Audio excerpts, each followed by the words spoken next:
Welcome to JP news. Tirupati జిల్లా గూడూరు పట్టణంలోని DRW కళాశాలలో ఏపీ స్కిల్ డెవలప్మెంట్ కార్పొరేషన్ ఆధ్వర్యంలో నిరుద్యోగ యువతకు జాబ్ మేళా నిర్వహించారు. ఈ జాబ్ మేళాకు వివిధ ప్రాంతాల నుండి నిరుద్యోగులు హాజరయ్యారు. పలు కంపెనీల ప్రతినిధులు అభ్యర్థుల సర్టిఫికెట్లను పరిశీలించి వారితో మాట్లాడారు. ఈ జాబ్ మేళా కార్యక్రమానికి ముఖ్య అతిథిగా గూడూరు ఎమ్మెల్యే పాసం సునీల్ కుమార్ హాజరయ్యారు. అనంతరం వారిని ఉద్దేశించి మాట్లాడారు. పేద కుటుంబం నుంచి వచ్చిన తనకు పేదల కష్టాలు తెలుసునని ఎమ్మెల్యే పాసం సునీల్ కుమార్ అన్నారు. అందుకే జిల్లా కలెక్టర్తో మాట్లాడి ఇక్కడ జాబ్ మేళా ఏర్పాటు చేశానన్నారు. ఎన్డీఏ కూటమితోనే అభివృద్ధి సాధ్యమని పేర్కొన్నారు. ఈ జాబ్ మేళాలో 350 మందికి ఉద్యోగ అవకాశాలుంటాయని ఆయన వివరించారు. అనంతరం ఎంపికైన అభ్యర్థులకు నియామక పత్రాలను అందజేశారు. ఈ కార్యక్రమంలో జిల్లా స్కిల్ డెవలప్మెంట్ అధికారి లోకనాథం, కళాశాల ప్రిన్సిపాల్ హనుమంతరావు, వివిధ కంపెనీల ప్రతినిధులు, టీడీపీ నాయకులు తదితరులు పాల్గొన్నారు.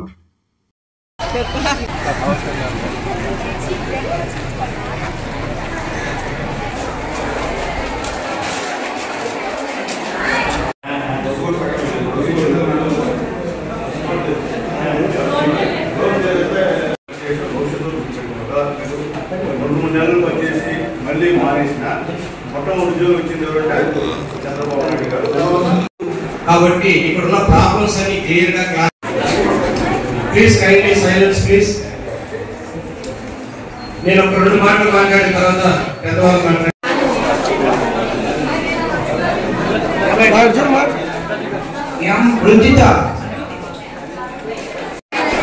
ఓకేనా?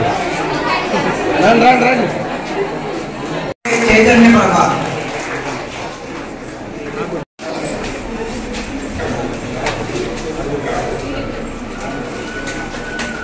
ఒకసారి మున్సిపల్ చైర్మన్ అయినా నేను ఉండేది స్వామి. కాబట్టి నాకు బాధ, నిరుద్యోగుల బాధ నాకు తెలుసు. కాబట్టి నేను ఎమ్మెల్యే అయిన తర్వాత ఫస్ట్ టైం ఇదే కాలేజీలో దాదాపు ఒక 1000 మందికి ఇక్కడ జాబ్ మేళా కండక్ట్ చేశాను. కాబట్టి చాలా మంది కూడా నాకు ఎక్కడన్నా కనిపిస్తే అన్నా నమస్తే అన్న, ఆ రోజు మీరు జాబ్ మేళా పెట్టారన్నా, నేను సెలెక్ట్ అయ్యానన్నా, ఈరోజు నా పరిస్థితి బాగుందన్నా అని చెప్తే నాకు చాలా సంతోషం ఉంటుంది. ఎందుకంటే వాళ్ళందరూ కూడా పాపం కోటేశ్వర లెవెల్ మన దగ్గర రాదు. వచ్చేది పేదవాడు, నిరుపేద, మధ్యతరగతి. ఈ 3 కేటగిరీలకే ఉద్యోగాలు. మిగతా వాళ్ళు డబ్బు ఉంటాయేమో, ఉద్యోగం చేసినా చేయకపోయినా అవుతాయి. డబ్బు ఉంటుంది కాబట్టి కట్నం ఇచ్చి పెళ్లి చేస్తారు, కోర్టులు ఉంటాయి, మొదలు ఉంటాయి. కానీ పేదవాళ్ళు అయిన పరిస్థితి మనం ఇప్పుడు దాకా చేసినటువంటి మన తల్లిదండ్రులని మనం చూడాలంటే ఖచ్చితంగా మనం కూడా ఏదో ఒకటి అవసరం, ఏదో ఒక జాబ్ ఉంటే మన తల్లిదండ్రులు చూసినందుకు కృతజ్ఞతగా వాళ్ళని కూడా చూడగలుగుతాం. అది కూడా లేకపోతే ఇబ్బందికరమైనటువంటి పరిణామం.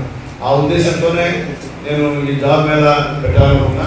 ఈరోజు దాదాపు 8 కంపెనీలు ఈరోజు గూడూరుకు వచ్చి ఈ జాబ్ మేళాని కండక్ట్ చేసి దాదాపు 350 మంది ఈరోజు ఎంపిక అయ్యేటువంటి పరిస్థితి అని చెప్పి నేను తెలియజేస్తున్నాను. అలాగే సంతోషం ఏంటంటే పురుషులు ఉన్నారు, కానీ మీ అందరికన్నా 4 రెట్లు మహిళలు ఉన్నారు. అంటే ఆంధ్రప్రదేశ్లో మహిళలదే ఎప్పుడు కూడా పైచేయి ఏమిటోనా కానీ. ఎందుకంటే మహిళలు అనుకుంటే ఏమన్నా చేయగలరు. ఎందుకంటే పెద్ద పెద్ద యుద్ధాలు జరిగాయి మహిళల వల్ల, అదే పెద్ద పెద్దలు. కాబట్టి మహిళలు అనుకుంటే ఏదైనా సాధిస్తారు. ఈరోజు మన ముఖ్యమంత్రి నారా చంద్రబాబు నాయుడు గారి యొక్క ఆశయం ఉండేది మహిళలు ముందడుగు వేయాలి.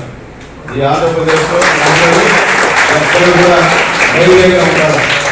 అర్ధరాత్రి కూడా బజార్లో తిరిగే విధంగా షాపింగ్ చేసే